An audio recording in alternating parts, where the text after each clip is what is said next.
Blaise Hoffman, bienvenue à Casa Letteraria.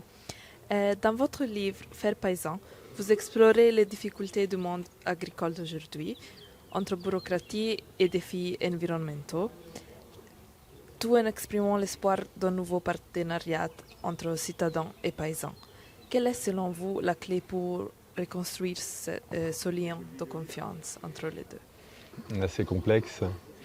Ce qui est sûr, c'est que les agriculteurs ne vont rien faire sans les consommateurs, consommatrices.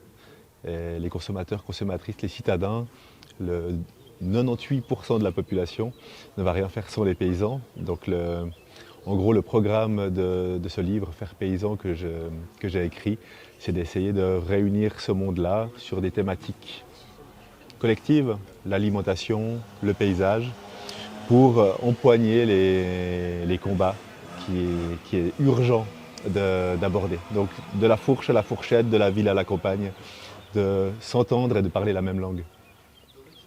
Et vous naviguez entre des genres très divers, du reportage au roman, des pièces de théâtre au livre pour enfants. Comment votre processus d'écriture et votre langage changent-ils d'un genre à l'autre et de quelle manière ces différentes formes d'expression s'influencent-elles mutuellement? Quand on écrit, on ne réfléchit pas au genre, c'est le genre qui s'impose. Pour Faire paysan, c'est vrai que c'était d'abord un reportage, donc j'ai été journaliste, donc comme un documentaire. Après, je me suis dit, il faut un pas de recul, donc c'est un essai. J'ai fait des études d'historien, de savoir comment on est arrivé à la situation actuelle, d'analyser le système agricole.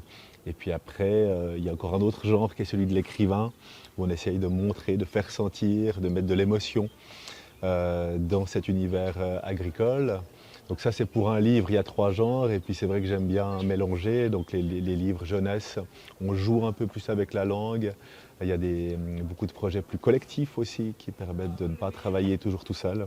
Donc chaque projet a son esprit, son âme et sa démarche. La dernière question, le thème de cette année à Casa Letteraria est le vent. Quel vent de changement espérez-vous que vos œuvres puissent apporter à ceux qui vous lisent? Ouais, alors les nouvelles sont pas bonnes, hein, que ce soit sur la planète ou que ce soit pour l'agriculture, pour la viticulture. Moi, je vois quand même un vent nouveau qui souffle, au moins sur la Suisse.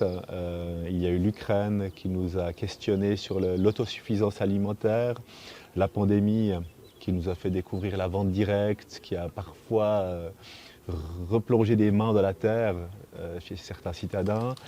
Et puis il y a eu des révoltes agricoles.